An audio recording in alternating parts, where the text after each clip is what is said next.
नमस्कार दोस्तों, आशा है कि आप सब ठीक होंगे। चलिए 25 क्वेश्चन के इस सेट के साथ, साइंस के सेट के साथ आज आप लोग के साथ चलते हैं। पहला क्वेश्चन लेते हैं, क्वेश्चन नंबर 1। पहला क्वेश्चन में है, किसी पिंड का सीमांत वेग निर्भर नहीं करता है। तो देखिए, किसी पिंड का जो सीमांत वेग होता है, सीमांत वेग जो होता है वो निर्भर करता है वस्तु की त्रिज्या पर, वस्तु का श्यानता गुणांक पे, ठीक है, वस्तु के घनत्व पे, ठीक है, वस्तु का घनत्व पे, और भाई तरल के घनत्व पर निर्भर करता है। तरल के घनत्व पे निर्भर करता है सीमांत वेग।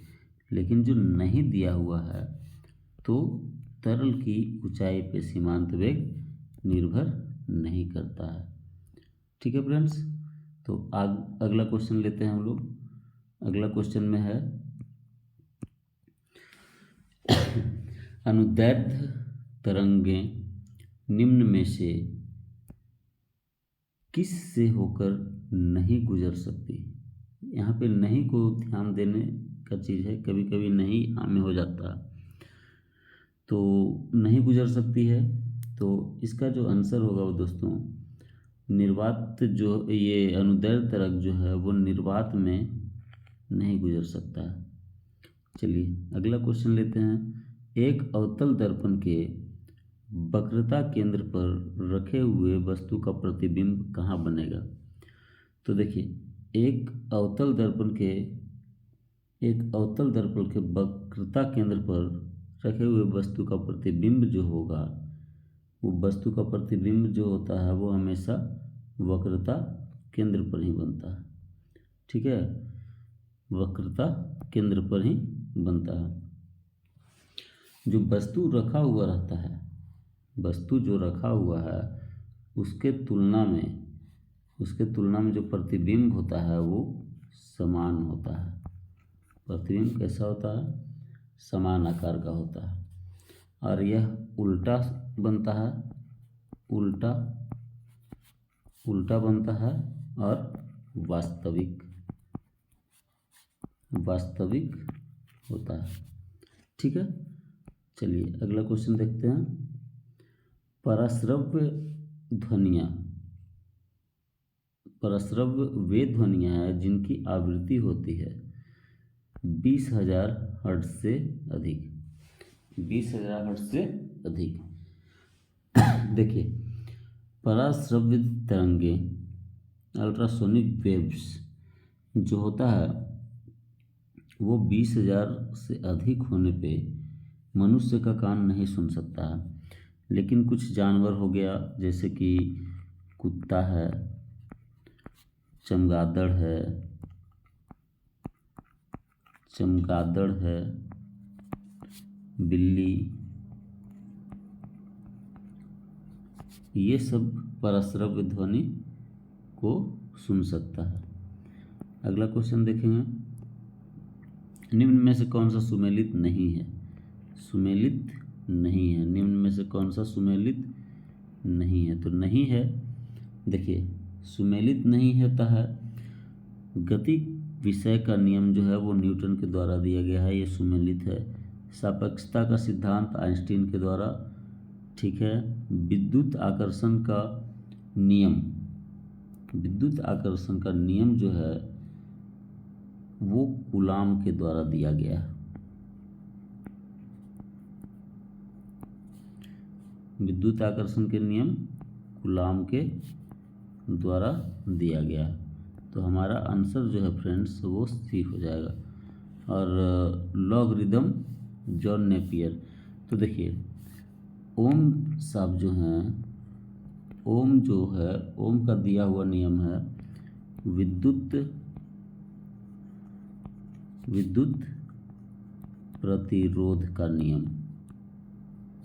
ठीक है, विद्युत प्रतिरोध का नियम ओम के द्वारा दिया गया है।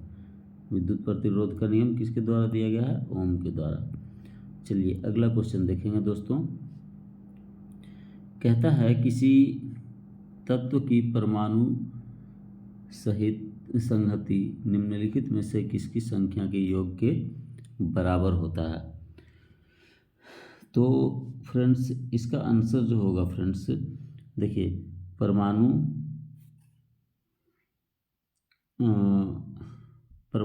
केवल प्रोटॉन और न्यूट्रॉन की संख्या के बराबर होगा इसका आंसर। ठीक है, परमाणु द्रव्यमान बराबर होता है, परमाणु द्रव्यमान बराबर होता है प्रोटॉनों प्लस न्यूट्रॉनों की संख्या। ठीक है, चलिए अगला क्वेश्चन देखते हैं फ्रेंड्स।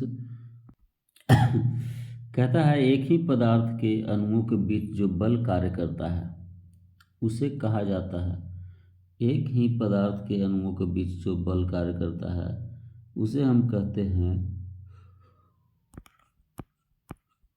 ससंजक बल। ससंजक बल कहते हैं। ठीक है, एक ही पदार्थ के अणुओं के बीच जो बल कार्य करता है उसे कहते हैं ससंजक बल। ठीक है, अब अगर जो असंजक बल जो होता है वो विपरीत अणुओं के बीच कार्य करने वाला बल को विपरीत अणुओं के बीच कार्य करने वाला बल को हम लोग ससंजक बल कहते हैं, असंजक बल कहते हैं, असंजक बल कहते हैं। ठीक है, ठोसों में जो होता है सॉलिड में ससंजक बल जो होता है वो अधिक होता है, इसीलिए सॉलिड जो होता है वो दृढ़ होता है। ठीक है, सॉलिड ज़्यादा दृढ़ होता है, हार्ड होता है। ठीक है, कठोर होता है। गैस में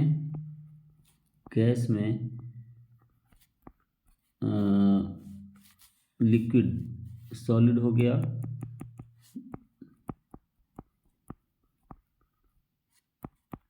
लिक्विड में थोड़ा कम होता है। ठीक है, लिक्विड में सॉलिड की अपेक्षा कम होता है, इसीलिए लिक्विड का कोई आकार, द्रव का कोई निश्चित आकार नहीं होता है। और गैस में ससंजक बल जो होता है वो बिल्कुल नहीं के बराबर होता है, उसका मान जो होता है वो नगण्य होता है, इसीलिए गैसों में विसरण का गुण पाया जाता है। चलिए अगला क्वेश्चन देखेंगे। अगला क्वेश्चन में है डॉपलर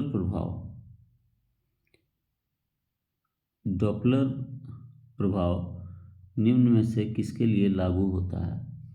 तो डॉपलर प्रभाव जो है वो लागू होगा सापेक्ष गति के लिए। ठीक है, डॉपलर प्रभाव लागू किसके लिए होता है? तो सापेक्ष गति के लिए। चलिए अगला क्वेश्चन देखेंगे। निम्न में से किस ऊतक को चालन ऊतक यानी कि कंडक्टिंग टिश्यू कहा जाता है?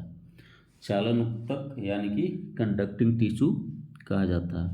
तो देखिए जाइलम ऊतक जो है उसे हम लोग कंडक्टिंग टिश्यू भी कहते हैं। जाइलम ऊतक जो है वो उसे हम कंडक्टिंग टिश्यू चालन ऊतक भी कहते हैं। ठीक है, अगला क्वेश्चन लेंगे दोस्तों। अगला क्वेश्चन में है निम्नलिखित में से कौन सुमेलित नहीं है? ठीक है,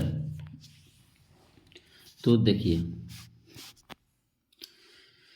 सुमेलित नहीं है। उत्परिवर्तन का सिद्धांत किसके द्वारा दिया गया? तो डी ब्रिज के द्वारा। ठीक है, डी ब्रिज के। विकास के सिद्धांत डार्विन के द्वारा। एक जीन एक एंजाइम का सिद्धांत बीडल और टैटम के द्वारा। ठीक है, बीडल और टैटम के द्वारा। तो देखिए सुमेलित है कौन सा? तो सभी जो है सभी के सभी सुमेलित है इसमें। चलिए फ्रेंड्स, क्वेश्चन नंबर 11 देखते हैं हम लोग। क्वेश्चन नंबर 11 में क्या कहता है? क्वेश्चन नंबर 11 देखिए, कह रहा है निम्न में से कौन सा जीव एक कोशिका का बना है? तो देखिए, अमीबा जो है वो एक कोशिका का है, पैरामीशियम भी एक कोशिका का है, जीवाणु भी एक कोशिका का है। ठीक है, इन सभी जीवों का, हमारा आंसर होगा डी। इन सभी जीवों का शरीर जो होता है वो एक कोशिका का बना होता है, इसीलिए इसे एक कोशिकीय जीव, ठीक है, एक कोशिकीय जीव यानी कि यूनिसेलुलर ऑर्गेनिज्म कहा जाता है।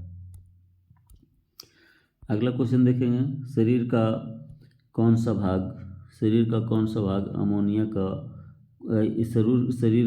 भाग अमोनिया को यूरिया में परिवर्तित करता है?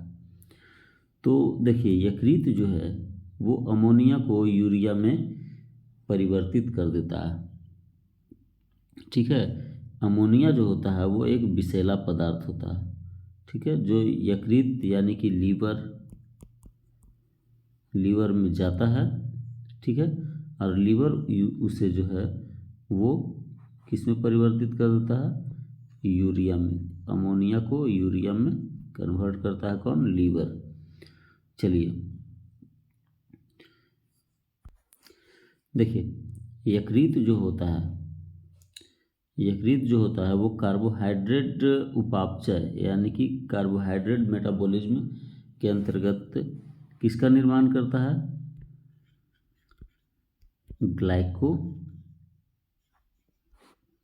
ग्लाइकोजेन का निर्माण करता है और उसे संचय भी करता है। अगला क्वेश्चन देखेंगे, मनुष्य के शरीर में अपेंडिक्स का मुख्य कार्य क्या होता है? तो मनुष्य के शरीर में अपेंडिक्स का भाई कोई कार्य नहीं है। ठीक है, कोई कार्य नहीं है। क्यों? क्योंकि अपेंडिक्स जो होता है वह एक अवशेषी अंग होता है। कौन सा अंग होता है? अवशेषी अंग होता है। अवशेषी अंग यानी कि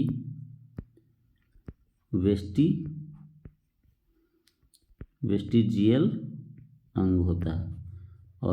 वेस्टिजियल ऑर्गन होता है। ठीक है,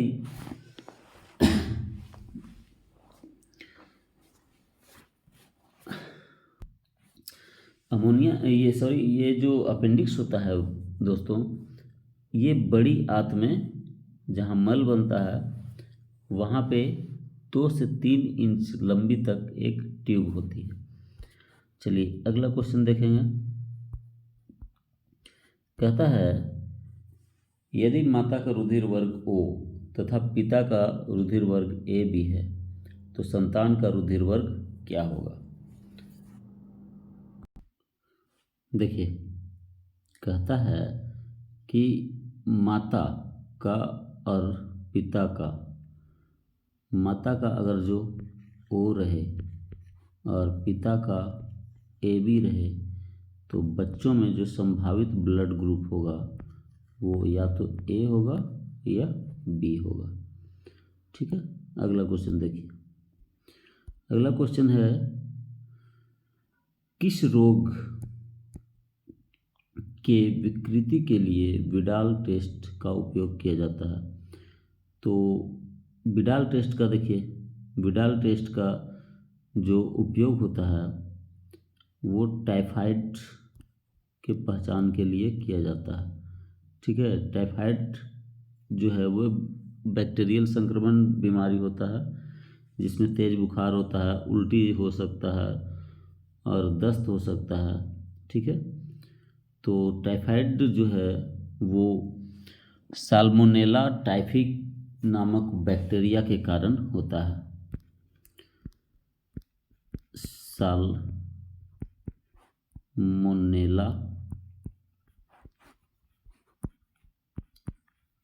टाइफी नामक बैक्टीरिया के कारण टाइफाइड होता है।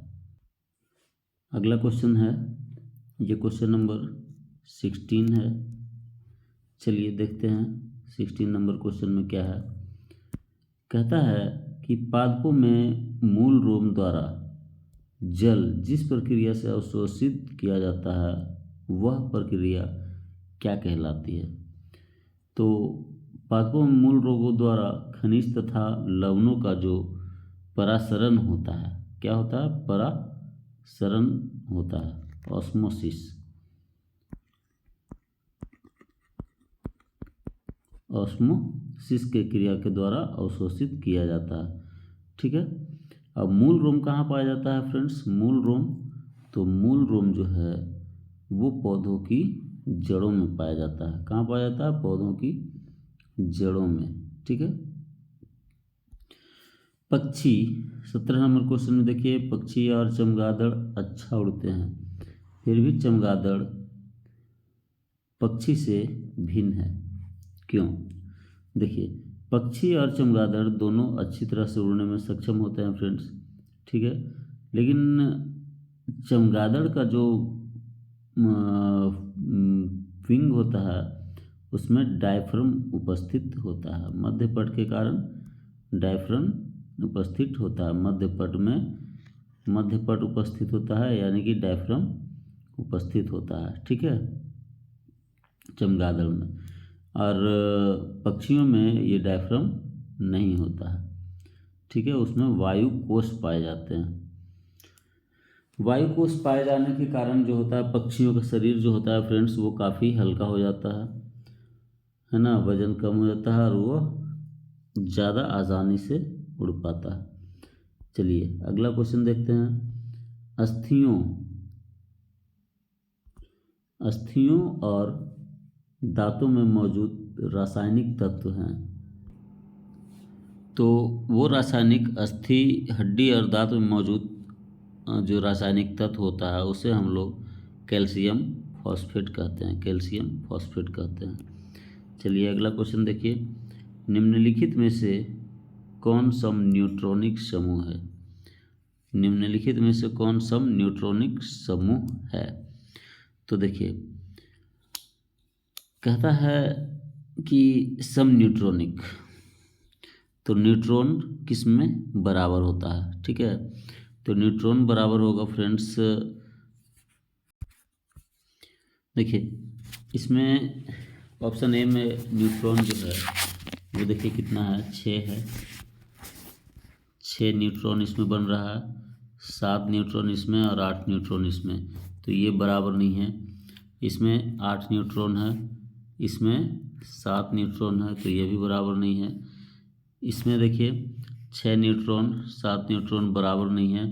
इसमें 8 न्यूट्रॉन हो गया कार्बन में, फिर इसमें हो गया 8 न्यूट्रॉन और इसमें भी 8 न्यूट्रॉन, तो हमारा आंसर जो होगा फ्रेंड्स वो सम न्यूट्रॉनिक जो है वो ऑप्शन डी होगा। अब देखिए क्या क्रायोलाइट निम्न में से किसका अयस्क है। क्रायोलाइट निम्न में से किसका अयस्क है, तो क्रायोलाइट जो अयस्क है वो एल्यूमिनियम का है। किसका है, एल्युमिनियम का है, क्रायोलाइट एल्युमिनियम का। ठीक है, एल्युमिनियम का और कौन कौन सा अयस्क है, तो एल्युमिनियम का जो अयस्क है वो है, देखिए एल्युमिनियम का अयस्क हम लोग देखेंगे यहाँ क्रायोलाइट हो गया, क्रायोलाइट एक अयस्क हो गया, फिर बॉक्साइट,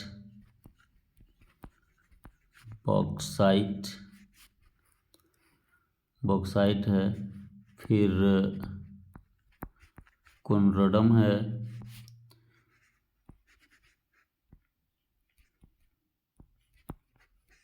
डायस्पोर है, ये सब किसका है, डायस्पोर, ये सब एल्युमिनियम का अयस्क है। क्वेश्चन नंबर 21 देखिए, कहता है निम्नलिखित में से किसकी उपस्थिति के कारण पीतल का रंग हवा में फीका पड़ जाता है। तो हवा में हाइड्रोजन सल्फाइड अगर जो उपस्थित है, हवा में अगर जो हाइड्रोजन सल्फाइड उपस्थित रहता है तो पीतल का रंग क्या हो जाता है, फीका पड़ जाता है। भारी जल का अनुभार कितना होता है? तो भारी जल का जो अनुभार होता है फ्रेंड्स वो 20 होता है। कितना होता है? 20 होता है। भारी जल का अनुभार लगभग 20 होता है। ठीक है, एग्जैक्टली है 20.03 ग्राम प्रति मोल। ठीक है, और जबकि साधारण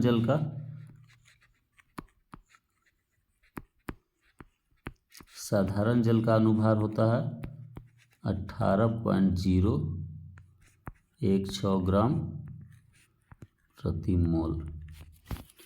ठीक है, अगला देखते हैं। कॉपर सल्फेट का अन्य नाम क्या होता है? ठीक है, कॉपर सल्फेट का जो है फ्रेंड्स वो एक और नाम क्या है? तो कॉपर सल्फेट का अन्य नाम है नीला थोथा। क्या नाम है? नीला थोथा। नीला थोथा, नीला थोथा यानी कि ब्लू विट्रॉल। इसका जो फॉर्मूला होता है नीला थोथा का CuSO4.5H2O। ठीक है, अगला क्वेश्चन देखिए। निम्नलिखित में से कौन सा एक विस्फोटक नहीं है? ठीक है, कौन सा एक विस्फोटक नहीं है? तो नाइट्रोक्लोरोफॉर्म एक विस्फोटक नहीं है। तो नाइट्रोक्लोरोफॉर्म का उपयोग कहाँ किया जाता है? तो नाइट्रोक्लोरोफॉर्म का उपयोग ऑपरेशन के पहले मरीजों को बेहोश करने में किया जाता है। नाइट्रोक्लोरोफॉर्म TNT, पोटेशियम क्लोरेट, TNG, ये सभी जो हैं वो विस्फोटक है। अगला क्वेश्चन देखिए, ये हमारा लास्ट क्वेश्चन है फ्रेंड्स। खुले में कुछ देर तक दूध को रखने पर खट्टा क्यों हो जाता है? देखिए, खुले में जब दूध को रखिएगा तो लैक्टिक एसिड की उपस्थिति के कारण दूध जो है वो क्या हो जाएगा? खट्टा हो जाएगा। चलिए, तो फ्रेंड्स उम्मीद करता हूँ कि आपको ये सेशन अच्छा लगेगा 25 क्वेश्चन का। तो आप इस वीडियो को पूरा अंत तक देखें, इसके लिए आपको तहे दिल से धन्यवाद।